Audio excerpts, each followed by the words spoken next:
Have you ever wondered why a woman can resist a man who looks perfect on paper, yet fall head over heels for someone who barely tries? It's not logic. It's not coincidence. It's the ancient language of psychology and emotion. A silent system women themselves can't explain, because beneath every confident smile, every "I don't need a man," and every moment of emotional control, there are 6 invisible strings that pull her toward one kind of man: the anchored, stoic, unmoved man. These aren't manipulative tricks. They're truths about attraction, biology, and emotional energy. And once you understand them, you'll never chase again, because you'll become the gravity she orbits. Let's begin. 1. The gravity effect, her weakness for centered energy. In Los Angeles, there's a man named Ethan. He doesn't chase. He doesn't try to impress. He simply exists with calm certainty, and somehow, everyone adjusts to him. Ethan isn't rich or famous, but he has something rarer: gravity. That silent pull of presence that says, "I'm here, and I'm not moving for anyone." Women are hypersensitive to energy. They feel when a man's center wobbles, when he's trying too hard, needing approval or begging for attention. But when a man radiates self-possession, when his mind, breath, and posture align, she feels it in her body before her brain catches up. That's the first weakness. A woman is drawn to a man who feels like gravity, not wind. Because wind chases, gravity pulls. Ethan once told a friend, "I stopped chasing women when I realized I was chasing myself." The moment he found peace and solitude, women started noticing. Marcus Aurelius said, "Be like the rock that the waves keep crashing over. It stands unmoved, and the raging of the sea falls still around it." That's the essence of masculine gravity, the energy that calms her chaos instead of competing with it. Women don't fall for effort. They fall for energy equilibrium. And when yours is still, she bends without understanding why. Due the mystery of emotional restraint, her weakness for controlled fire. In London, a woman named Claire dated 2 men back to back. The first was romantic but reactive, always texting, always explaining, always trying to fix her moods. The second was different. He listened but never overspoke. When she withdrew, he gave her silence instead of panic. Guess which man she obsessed over? The second one. Because the second had controlled fire, emotion without instability, warmth without surrender. Women are emotionally dominant creatures, and they test unconsciously to see if your emotions obey theirs. When you stay centered under pressure, when you refuse to be emotionally manipulated, you flip a psychological switch that makes her respect you on an instinctual level. This is not about ignoring her feelings. It's about showing her that yours aren't for sale. Epictetus said, "It's not what happens to you, but how you react to it that matters." In attraction, the same truth applies. If she can move your emotions too easily, she loses the sense of mystery, and with it, attraction dies. A woman's weakness?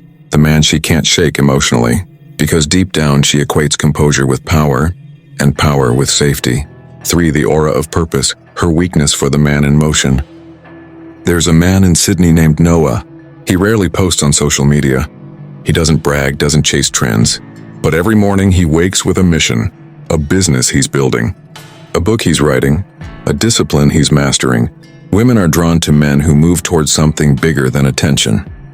It's not success itself, it's direction. A man without a mission radiates confusion. A man with purpose radiates peace. Here's the paradox most men never understand. When you make a woman your purpose, you lose her. When you make your purpose your priority, she wants to join it. This is the aura of purpose, the invisible flame that lights your masculine path. Seneca once said, "He who does not know to which port he is sailing, no wind is favorable." Without direction, even love becomes chaos. Noah noticed that when he was lost and needy, women ghosted him. But when he focused on his craft and carried himself like a man who already had meaning, attraction chased him. Because women are evolutionarily wired to seek alignment with a man going somewhere. It's not dominance, it's leadership. And purpose is the purest form of masculine leadership. 4. The silent mirror, her weakness for men who reflect her, not chase her. In Toronto, Olivia met Ryan at a coffee shop. He didn't flirt aggressively. He didn't compliment her every 5 minutes. Instead, he really observed, not her looks, but her patterns, her tone, her values. Weeks later, she said something curious. "I feel like you see me more deeply than anyone ever has." That's the fourth weakness, empathic awareness. Not validation, but reflection. Women crave emotional recognition, to be understood, not worshipped. Most men try to impress, few try to perceive. But a man who listens without judgment and reflects her truth back to her becomes unforgettable. This isn't manipulation, it's mindfulness. Stoics mastered it centuries ago, the art of observing without attaching emotion. When you understand her deeper than she understands herself, she begins to attach unconsciously.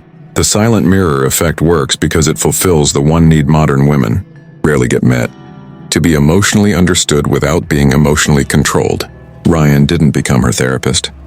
He became her mirror, calm, present, unreactive. That reflection became her addiction. The paradox of distance, her weakness for space that creates desire. Desire does not grow in closeness, it grows in space. And that's the fifth weakness, strategic distance. In a world of constant texting, liking, and chasing, mystery is extinct, but women crave it. They crave the unknown, the man who can disappear without anxiety. A woman once said, "I only realized I loved him when he stopped trying to prove he did." That's distance. Stoicism teaches detachment not as coldness, but as mastery of emotion. When you step back, you give her the emotional space to miss your presence. Because attraction needs tension, and tension can't exist if you're always available. When Daniel in Manchester started withdrawing slightly, taking hours, instead of minutes to reply, prioritizing his own time, something changed. Her curiosity replaced her comfort. Her respect replaced her power. Distance is not a game. It's gravitational alignment. The sun doesn't chase the planets. It shines and they revolve. Be the sun, steady, radiant, and distant enough to be desired. A woman's weakness? A man who can walk away without resentment. Because nothing attracts a feminine heart like masculine. Detachment balanced with subtle warmth. 6. The eternal mystery, her weakness for what she can't fully own. Every woman is drawn to mystery, not deception but depth. That's her sixth weakness, unknowability. When she feels she's fully figured you out, the attraction fades, not out of boredom but instinct. Her nature seeks challenge. Mystery isn't about hiding things. It's about constantly evolving. A man who grows, learns, and expands never becomes predictable, and therefore never replaceable. Marcus Aurelius said, "Waste no more time arguing what a good man should be one." That's the real mystery, being a man in progress. In a world obsessed with oversharing, restraint is rare. When you reveal just enough to intrigue but never enough to exhaust curiosity, you awaken fascination. Because the man she can't fully define becomes the man she can't fully let go of. Conclusion: the Stoic path to natural magnetism. Let's simplify it. She's drawn to your stillness, your restraint, your purpose, your silence, your distance, and your mystery. Each comes from one truth. Real masculinity is self-mastery. Women don't fall for perfection. They fall for presence, power, and peace. And when you embody all three, attraction stops being something you chase and becomes something you naturally command. With that said, thanks for watching, and until next time.